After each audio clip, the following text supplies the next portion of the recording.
Hi guys, welcome back to NetZeroTv. Today we're going to be doing another demonstration on your basic makeup routine, but today we're going to do a little bit of extra twist, meaning that we're just going to address a little bit of problem areas. This is Carly, she's our model today, and Carly has a little bit of combination skin, just a couple of problem areas, and we're going to address those. So we've already moisturized our skin, and we're going to begin the application of the foundation with primer. I'm going to start off with my Smashbox primer. And this one's a color correcting one, which is really great with any acne prone skin. It's gonna reduce any kind of redness and minimize the pores as well. So you just wanna grab about a nickel size amount, which is about that much. And then feel free to use your fingertips. You can use a brush, you can use a sponge. I like to use my fingertips. And I like to start in the T-zone as well. So just smoothing out the surface. And then Carly doesn't have any kind of pore issues, but a lot of the times with acne, we do get a little bit of texture on the skin. And if that is the case, you can feel free to just kind of grab your fingers and press it into the skin a little bit. It's gonna help smooth out the texture of the skin. So always remember to get around the nose. I feel like sometimes it's forgotten to get around that area. And the primer, depending on what kind of primer you get, of course, there are primers that have a little bit of a luminescent effect on it, but this one's more for a mattifying effect. We want to keep it matte, shine free, and just remove a little bit of that redness. All right, the face is primed. Now I just want to do a little bit of spot concealer first, and by what I mean is spot concealer is we're going to grab concealer and just address any areas before applying foundation throughout the whole face. So I like to go when I'm addressing any kind of red pigmentation, I like to go with something a little more green because it kind of counteracts it. Underneath the eye area, I would like to go with something a little more with a pink hue. It will counteract any common blue tones underneath the eye area. So, for example, it might be insignificant to you, but maybe you understand it. Like this is a cooler tone and this is a warmer tone. You can kind of see it around that. And this one looks a little more pink than that. So you want to go with something that's a little more olive. So I'm going to grab a dab, and this is Pro Longwear from MAC, and it's in NC30. And you gotta grab your beauty blender. You guys know how I feel about my beauty blender. I love this thing, and don't forget to wet it. I feel like I forgot to mention that. You definitely want to wet it. When it's not wet, it's just shrunken and it doesn't work as great as it is. So I'm grabbing the tip of my sponge, grabbing my product, and I'm gonna go back and address these areas. I really like Pro Long just because it helps with mattifying as well, and it just really grabs onto the skin and it holds really well and it blends in seamlessly. So I start off in my problem area, and then I go back and I just smooth out my edges. You don't have to worry too much about how perfect it is because you are going to put foundation over that, so it's just going in and kind of giving it an extra boost. Another way to do this is you can definitely put foundation on first and then go back and kind of touch up any areas that are still bothering you. I just kind of want to address these areas first. Grabbing a little bit more.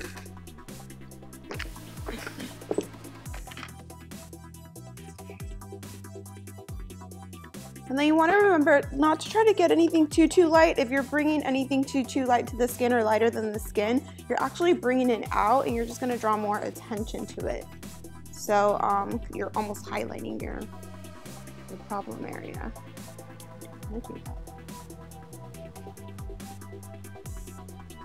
And then I'm just kind of tapping a little bit like of a press and roll.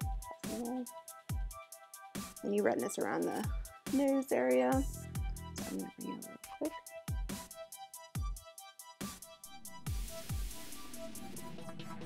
Just looking for anything that needs to be covered up. All right. So now that it's done, I actually want to grab something with a little more of that pink hue just for underneath the eye area. All right, so this one's the NW25 and it's still in the Pro Long line. I'm grabbing my fingertip, go ahead and look up, and I like to just do it just a little bit below where the lash line is at. Tapping it through, grabbing my sponge, pressing it through.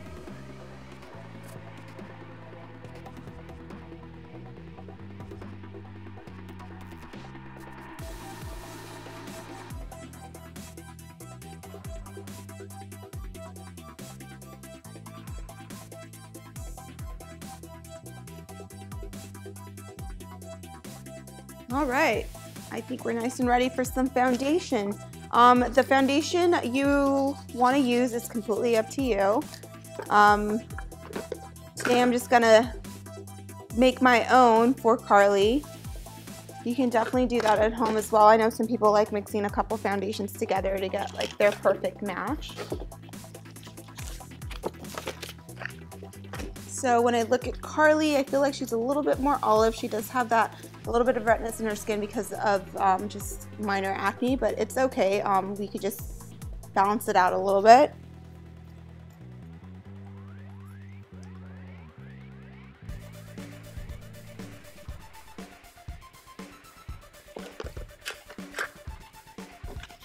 And before applying any kind of foundation or product, I actually like to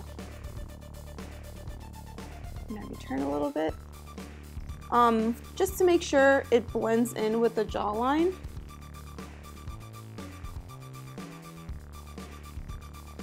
And that looks great. Definitely feels like the color. So this part in here is what I wanted to match. And don't forget to put makeup in this area as well. Some people tend to forget that. So I'm grabbing my makeup brush and I'm applying it on both sides. And I'm creating a tapping motion. By tapping, I am not moving the product, I am placing it on the skin, but I'm not removing it. If I feel like if I brush too much, I'm kind of diluting the product. I don't want to do that. We want that pigmentation in there.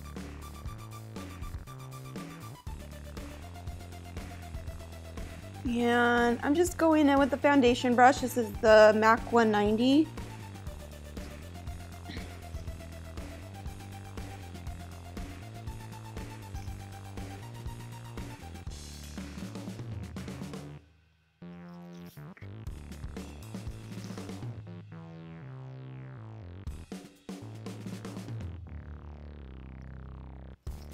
Grabbing my beauty blender and just pressing everything through. The moisture in the sponge is really what's going to help blend everything into the skin for me.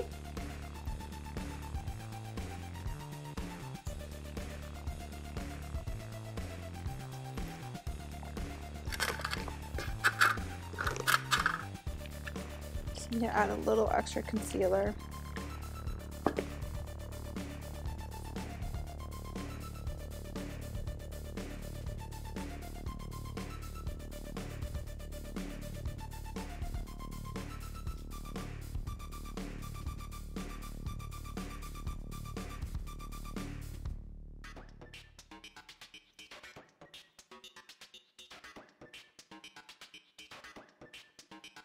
Now personally, my thought on makeup is you want to build on it, not just get there from the very get-go. If you can, wonderful, but you still want to just build on it.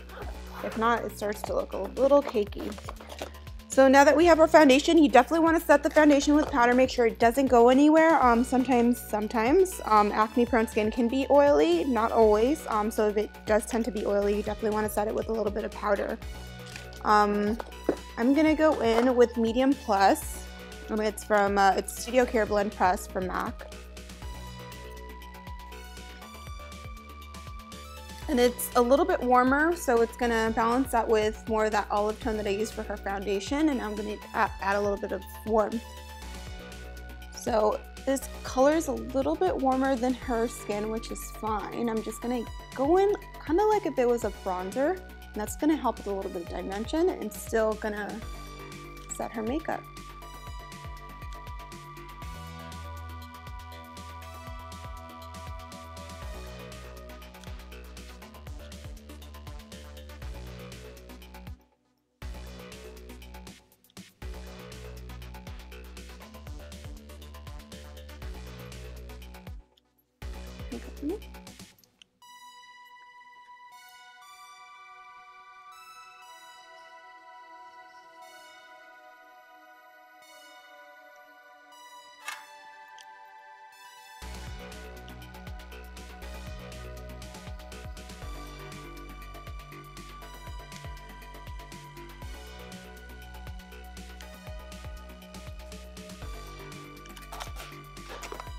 Now I'm gonna go in with light medium, which is closer to her skin tone, and dust it everywhere else.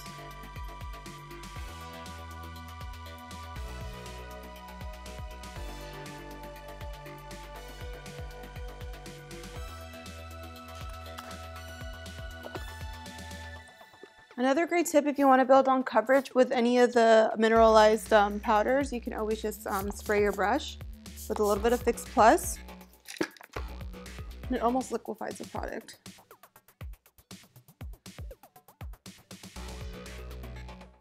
It's going to give it more of a skin-like effect, take away that powdery residue, and then amplify the coverage.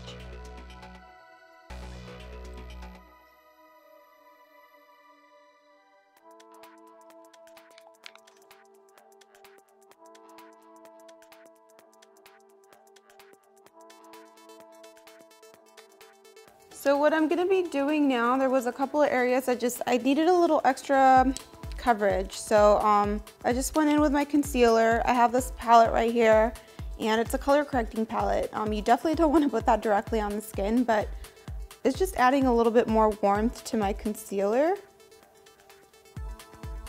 And then going back and just kind of touching up any area that might be bothering me still. And it really just blends that in. Looking.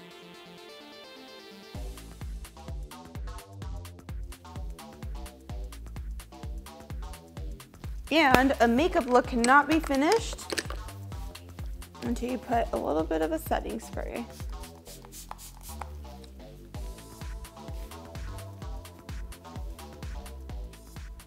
Press that Fix Plus in. So that was our final touch for our makeup look. I hope you guys enjoyed and learned a lot from how to color correct a little bit and how to put your foundation routine if you're dealing with a little bit of acne. So my name's Cynthia, this is Carly, and thank you for stopping by at NetZeroTv. We'll see you back next time.